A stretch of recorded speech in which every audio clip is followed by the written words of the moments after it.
अस्सलाम वालेकुम students, this is आगा इख्तियार महर और हमने कुछ चीज़ें डिस्कस करनी है आपसे कि हमारा सेट्स का लास्ट लेक्चर है और सेट्स के हवाले से हमने 4 लेक्चर्स डिस्कस किए हैं और उनमें हमने प्राइज भी रखी हैं उन बच्चों के लिए जो हमारे एमसीक्यूज के सही जवाब देते हैं। तो एमसीक्यूज के सही जवाब देने वाले कुछ बच्चे ये हैं जैसे कि दिया ज्ञानचंद, समद शेख, कलीमुल्ला, सलीम चन्ना, अरूबा, मोहम्मद बख्श, अलीशा, यूसुफ, नेबवानी, मोजम अली। ये वो 9 बच्चे हैं जिन्होंने 5 में से 5 सही जवाब दिए हैं। उसके बाद कार्तिक महेश्वरी, मोहम्मद हसन, मुसेब बलोच, नरमीन आफरीन और एमन खान, ये वो बच्चे हैं जिन्होंने 5 एमसीक्यूज में से 4 के सही जवाब दिए हैं। हमने अनाउंस ये किया था इन द लास्ट लेक्चर कि अगर 3 कंसेक्यूटिव लेक्चर्स में अगर कोई भी बच्चा सबके सही एमसीक्यूज करता है तो उसे हम प्राइज के तौर पर 1000 रुपीज एप्रिसिएशन अवार्ड दे देंगे। ठीक है, तो वो प्राइज उनको मिलेगा। अब इनमें से जो बच्चे हैं वो दिया ज्ञानचंद और समद शेख ऐसे 2 बच्चे हैं जिन्होंने पहले लेक्चर में भी और इस लेक्चर में भी, दूसरा जो लेक्चर था प्रीवियस, उसमें भी इन्होंने 5 में से 5 एमसीक्यूज दिए, इसमें भी 5 में से 5। अब नाउ ये हमने एक थर्ड लेक्चर है, हमारा फाइनल लेक्चर है सेट्स के हवाले से। तो इसमें अगर वो मैंने 10 एमसीक्यूज लिखे हैं, 10 में से 5 में खुद सॉल्व करूंगा आपकी भलाई के लिए। उसके बाद जो है कि 5 एमसीक्यूज में होमवर्क दूंगा। 5 एमसीक्यूज के अगर ये 2 बच्चे सही जवाब देते हैं तो इनको 1000 रुपीज इनाम मिलेगा। और इनसे गुजारिश ये है कि आप जैसे ही यूट्यूब पर जाएं तो आप कमेंट सेक्शन में जैसे ही इनके जवाब कीज लिखते हैं तो कीज लिखने के बाद हमारा एक व्हाट्सएप नंबर है, की लिखने के बाद 033126777132, ये व्हाट्सएप नंबर है हमारा। इधर आप अपना या तो बैंक अकाउंट या फिर इजी पैसा या मोबी कैश, कोई भी नंबर हो तो वो इस अकाउंट पर व्हाट्सएप पर सेंड कर दीजिएगा ताकि आपको अपनी जो प्राइस है वो मिल जाए। लेकिन वो तब मिलेगी जब इस लेक्चर में से 5 एमसीक्यूज के सही जवाब आप देंगे। ठीक है, और जैसे ही आपको प्राइज मिल जाए, प्राइज मिलने के बाद आप काइंडली उसका स्क्रीनशॉट निकाल कर हमें सेंड कर दीजिएगा। अगर उसका आप वीडियो भी बनाना चाहते हैं कि you have win 1000 rupees from इख्तियार महर बाय सॉल्विंग द एमसीक्यूज, तो वो भी आप बना सकते हैं और उसके हिसाब से आप पब्लिसिटी भी अपनी भी कर सकते हैं, हमारी भी कर सकते हैं। और इस वीडियो को आप ज्यादातर जितना शेयर करना चाहते हैं करें। उसके बाद जो है नेक्स्ट जो हमारा चैप्टर होगा, नेक्स्ट चैप्टर हमारा रियल एंड कॉम्प्लेक्स नंबर होगा। फिर सारे बच्चों से अगेन हम 3 लेक्चर्स देंगे रियल एंड कॉम्प्लेक्स नंबर के, और तीनों में अगर उनके सबके सही जवाब होंगे so they would also get 1000 rupees. ठीक है, तो आज हम स्टार्ट करते हैं क्वेश्चन नंबर 1 से। So which of the following is correct, इनमें से कौन सा सही है सेट के हवाले से।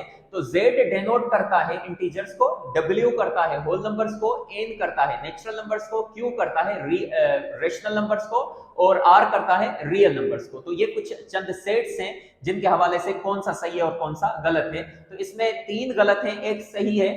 कौन सा सही है पहले हम देखते हैं। यहां पर आते हैं कि Z जो है वो सुपर सेट है किसका, होल नंबर्स का। हाँ, ये बात तो सही है। और होल नंबर जो है वो सुपर सेट है नेचुरल नंबर्स का, ये भी बात सही है। लेकिन क्या नेचुरल नंबर सुपर सेट है रेशनल नंबर्स का? नहीं, नेचुरल नंबर सुपर सेट नहीं है रेशनल नंबर्स का, इसलिए ऑप्शन ए क्या है वो गलत है।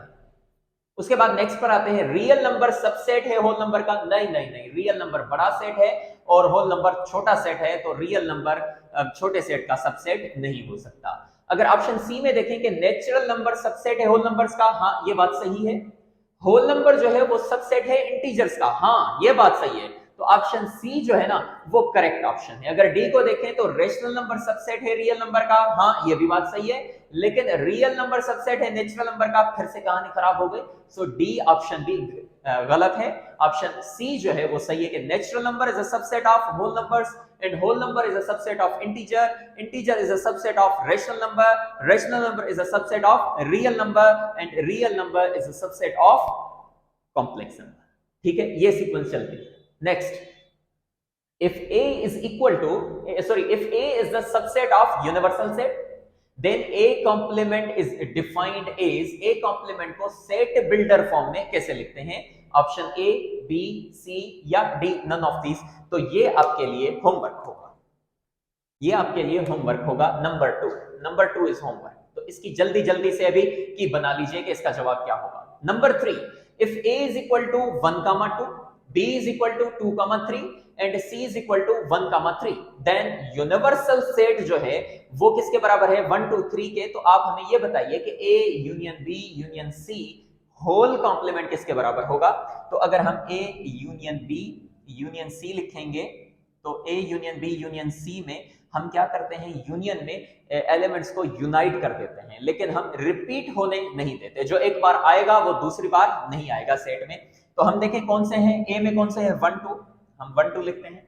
b में कौन से हैं? 2 3 है, लेकिन 2 आ चुका है तो सिर्फ क्या लिखेंगे? 3 लिखेंगे। अब सी सेट में भी क्या है? 1 3 है, 1 3 भी आ चुका है तो हम नहीं लिखेंगे, बस a union b union c क्या हो जाएगा? 1 2 3 हो जाएगा। लेकिन a union b union c इन्होंने नहीं मांगा, इन्होंने मांगा है a union b union c whole complement. तो होल कॉम्प्लीमेंट जब हम करेंगे तो a union b union c whole complement, तो होल कॉम्प्लीमेंट और यूनिवर्सल सेट हमारे पास क्या है? 1 2 3 है। Universal set is equal to 1 2 3। तो हम क्या करेंगे कि यूनिवर्सल सेट में से डिफरेंस कर देंगे किसको? a union b union c को। तो इसको जब हम सब करेंगे, क्या करेंगे? डिफरेंस करेंगे a union b union c, तो फिर यूनिवर्सल सेट भी हमारे पास 1 2 3 है और difference a union b union c भी हमारे पास क्या है? 1 2 3 है। तो आपके पास जवाब जो आ जाएगा that would be null set. आपका जवाब क्या होगा? Null set. So option D is the right answer. उसके बाद नंबर 4 पर अगर हम आए तो नंबर 4 में क्या है? If S is equal to 0,1 एक सेट है, और जो टी सेट है दैट इज 2,3, और एस क्रॉस टी जो है वो आपको फाइंड करना है। मतलब Cartesian product of S and T, उसमें ऑर्डर्ड पेयर्स बनते हैं, और ऑर्डर्ड पेयर्स कौन से बनेंगे? Option A, option B, option C या नन ऑफ दीज। ये भी आपके लिए क्या होगा? होमवर्क होगा। So question number 2 and question number 4 are homeworks, है ना? तो ये होमवर्क आप कर दें, इसकी जल्दी जल्दी से की बना दें, वीडियो को पास कर दें। Next, if a is equal to x such that x belongs to p for prime, मैंने लिखा है कि अगर x सच दैट x किसके बराबर है? प्राइम नंबर्स हैं, लेकिन प्राइम नंबर्स भी कौन से हैं? Less than or equal to 50। तो आप तो जानते होंगे कि प्राइम नंबर्स कौन से होते हैं सर? प्राइम नंबर्स वो होते हैं जिनके मैक्सिमम एग्जैक्टली 2 फैक्टर्स होते हैं, मतलब ना ही 2 से कम ना ही 2 से ज्यादा। सो प्राइम नंबर क्या होता है? A prime number is a natural number whose which contains only 2 maximum factors, मतलब उसके एग्जैक्टली कितने फैक्टर्स होते हैं? 2 होते हैं। वो कौन कौन से होते हैं? एक होता है हमेशा 1 और द नंबर इटसेल्फ। वो नंबर्स कौन से होते हैं? 2 3 5 7 11 13 17 19 23 29 31 एंड सो ऑन। ठीक है, तो हमें कौन से नंबर्स हमें चाहिए? प्राइम नंबर्स चाहिए, लेकिन लेस देन 50। तो 50 तो आगे चलते हैं, 29 है, 31 है, 31 भी है, और कौन से? 31 के बाद 37 है, 41 है, 43 है और 47 है, पर 49 नहीं है, 50 भी नहीं है। तो कौन से नंबर्स ये आपने जहन में बना लिए? Option B, sorry set B क्या है? x such that x belongs to set of odd numbers, odd, O for odd. Odd कौन से होते हैं? वो जिनको 2 एग्जैक्टली डिवाइड नहीं करता, रिमाइंडर क्या बचता है? 1। और वो नंबर्स, ऑड नंबर्स भी कौन से? जो ग्रेटर देन 40 हो, ग्रेटर देन 40 हो। तो 40 से आगे जो ऑड नंबर्स हैं वो कौन से हैं? 41 43 45 47 और 49 51 एंड सो ऑन। अब ये क्या मांग रहा है? ये मांग रहा है ए इंटरसेक्शन बी, मतलब इस सेट में और इस सेट में कॉमन एलिमेंट्स कौन से होंगे? तो लेस देन 50 जो है, इधर क्या है? Greater than 40, greater than 40 odd numbers कौन से हो रहे हैं? 41 43 45 47 और 49। ठीक है, ग्रेटर देन 50 और भी हो रहे हैं, लेकिन लेस देन 50 चाहिए कौन से? Prime numbers. प्राइम नंबर्स कौन से? 41 43 और 47। तो 41 43 47 ये ऑड नंबर्स भी हैं जो less than, sorry greater than 40 हैं, और ये प्राइम नंबर्स भी हैं लेस देन 50 हैं। तो ये ऑप्शन हो जाएगा कौन सा? 41 43 और 47। Option C is the right answer. ठीक है, इनमें इंटरसेक्शन ये आएगा। Number 6, if a is equal to e f g, b is equal to g x y z, और यूनिवर्सल सेट क्या है? e f g x y z, then a and b are, a और b का आपस में क्या relation है? तो ऑप्शन ए है disjoint sets, option B exhaustive sets, option C cells, या ऑप्शन डी इनमें से कोई भी नहीं, नन ऑफ दिस। ठीक है, तो ये भी आपके लिए क्या होगा? होमवर्क होगा। इसकी भी की आप जल्दी जल्दी से बना लीजिए। Number 7, if A contains an elements 1 का स्क्वायर, 9 का रेडिकल और 64 का रूट 3, ठीक है, और बी सेट है 1 3 4, then A and B are, again A and B का आपस में क्या रिश्ता है, क्या रिलेशन है, are they equal sets, are they are unequal sets, या दोनों इक्वल भी हो सकते हैं अनइक्वल भी, या नन ऑफ दिस। तो अब देखें ये जो सेट है ये तो सिंपल लिखा हुआ है 1 3 4, लेकिन अगर ए सेट की हम बात करें तो ए सेट में क्या है, 1 का स्क्वायर क्या होगा, 1 होगा, रेडिकल 9 क्या होता है, 3 होता है, और 64 का रूट 3, 64 का रूट 3, ये इंडेक्स है 3, तो 64 का पावर क्या हो जाएगा, 1/3। जब हम इंडेक्स खत्म करते हैं तो पावर रेसिप्रोकल हो जाता है, इंडेक्स रेसिप्रोकल हो जाएगी 1/3।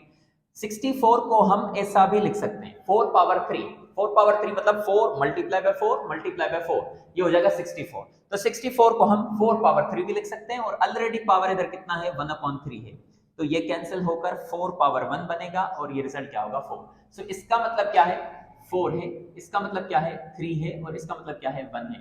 सो 1 3 4 1 3 4 equal sets, option A. Number 8, if a is equal to x such that x belongs to prime numbers, और प्राइम नंबर्स कौन से, less than 30, cardinality of set A, cardinality हम किसे कहते हैं, cardinality means number of elements present in a set, मतलब order of a set, ठीक है। तो कार्डिनलिटी ए सेट की क्या होगी, मतलब इस सेट में कितने एलिमेंट्स होंगे, 7 0 5 या 6। तो ये भी आपके लिए क्या होगा, होमवर्क होगा। Number 8। Number 9, if A is equal to if A and B are two non-empty sets, then A difference B को सेट बिल्डर फॉर्म में कैसे लिखेंगे, ये तो A सेट का है, ये B का है, और ये देखें X such that X belongs to A and X does not belong to B। इसका मतलब ये है कि इस सेट में X मेंबर्स होंगे जो A में तो होंगे लेकिन B में कतई नहीं होंगे। So option C is the right answer. The power set of empty set is, empty set का पावर सेट क्या होता है, एम्प्टी सेट होता है, सिंगलटन सेट होता है, या बहुत सारे नंबर्स होते हैं, इनफाइनाइट सेट होता है, या फिर नन ऑफ दीज, इनमें से कोई ऑप्शन नहीं है। So number 10 is also homework. तो एक सिंपल सा लेक्चर था, सेट को हमने आज खत्म किया है, और आगे जो हमारा चैप्टर होगा that would be real and complex numbers. तो those who are very new to our YouTube channel, तो उनके लिए ये है कि आप इस लेक्चर के भी जवाब दे दें, लेकिन ये आपके काउंट नहीं होंगे। काउंट किन बच्चों के होंगे, सिर्फ दिया के और समझ के, क्योंकि इनके कंसेक्यूटिव 2 जो लेक्चर्स हैं प्रीवियस, उनमें इन्होंने बिल्कुल 100% जो है रिजल्ट दी है। बाकी ये जो बच्चे हैं इस लेक्चर में तो इन्होंने दी है 100%, लेकिन इससे प्रीवियस में इनका कोई एक एमसीक्यूज गलत हो चुका था, इसलिए ये कंपटीशन से फिलहाल आउट हैं। ये भी आउट हैं क्योंकि इनमें से कुछ बच्चे हैं जो प्रीवियस लेक्चर में तो 5 आउट ऑफ 5 थे, जैसे कि हसन था, है ना, और नरमीन, इसने भी 5, और एमन खान, इन्होंने 5 में से 5 दिए थे, लेकिन इस लेक्चर में इन्होंने सिर्फ एक एमसीक्यूज गलत कर दिया, तो ये भी मुकाबले से बाहर हैं। सिर्फ 2 बच्चे हैं, कौन से, दिया ज्ञानचंद और समझ शेख। इनको मैंने ये कहा है कि आप इस व्हाट्सएप नंबर पर 033126777132 इस पर आप अपना बैंक अकाउंट, मोबी कैश नंबर या फिर इजी पैसा नंबर सेंड कर दें, ताकि अगर आप इस लेक्चर में 5 में से 5 आपके एमसीक्यू सही हो जाएंगे as we rectify the key, तो आपको क्या होगा कि मैं ये कह रहा हूं कि मतलब आपको 1000 रुपीज इनाम मिल जाएगा, और उसकी आप रिसिप्ट जो है स्क्रीनशॉट आप काइंडली इस नंबर फिर से दोबारा भेज दीजिएगा। और कल वाला जो लेक्चर था उसमें की जो है, की में आपको कल वाले लेक्चर की प्रीवियस लेक्चर इधर लिख लेता हूँ, प्रीवियस लेक्चर, उसकी की में लिख लूं, मैं भूल गया लिखना, तो उसकी की क्या है, DBACD, DBACD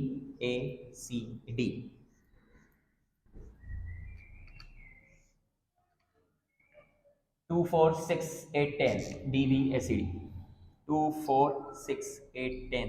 ये जो प्रीवियस लेक्चर था जिसमें 5 में से 5 इनके सही थे, उन्होंने ये की सेंड की थी DBACD, इसलिए इनका जो नाम है वो हमने इधर लिखे हैं, और इधर भी आपके पास नाम आ जाएंगे इन द वेरी स्टार्टिंग। ठीक है जी, तब तक के लिए दीजिएगा मुझे इजाजत। कल इंशाल्लाह नए टॉपिक के साथ, रियल एंड कॉम्प्लेक्स नंबर्स के साथ हम हाजिर हो जाएंगे, और वहां से आपका सिलसिला जो है वो शुरू हो जाएगा प्राइज का। ठीक है जी, तब मतलब कल के लिए इजाजत दीजिएगा। अल्लाह हाफिज।